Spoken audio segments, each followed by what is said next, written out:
টাকার জন্য। আমি কমরেড ইন্দ্রপেন দত্ত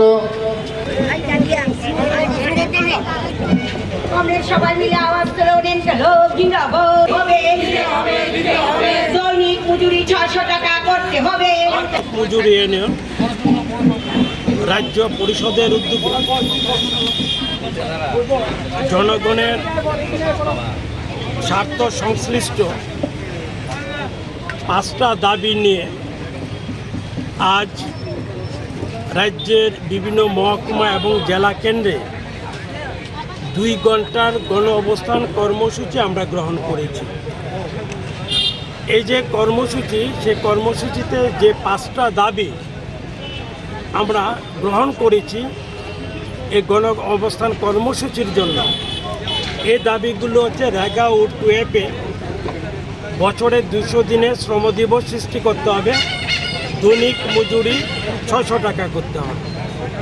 দ্বিতীয় দাবিটা হচ্ছে আমাদের যে সকল ভূমিহীন গৃহহীন যারা আছেন ক্ষেত মজুর সহ তাদেরকে ভূমি বন্দোবস্তর ব্যবস্থা করতে হবে এবং গৃহের ব্যবস্থা করতে হবে। আমরা যেটা দেখেছি যে গৃহ নির্মাণের জন্য এখন কেন্দ্রীয় সরকারের পক্ষে যে টাকাটা বরাদ্দ করা হয়েছে এই টাকা খুবই কম। এই টাকা দিয়ে গৃহ নির্মাণ বা ঘর নির্মাণ করা যায় না।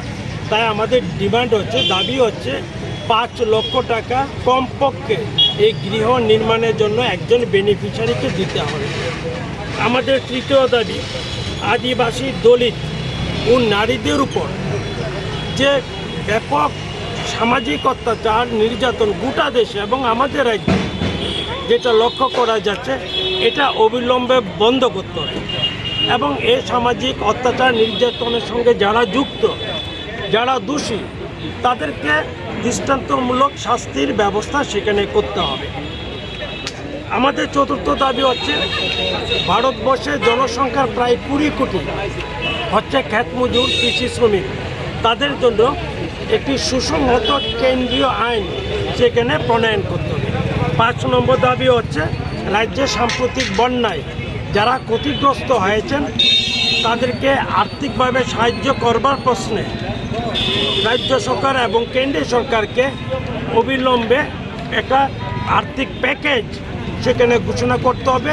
এই দুটো সরকারকে, কেন্দ্র এবং রাজ্য সরকারকে এই বন্যা দুর্গত মানুষগুলোর পাশে সেখানে দাঁড়াতে হবে।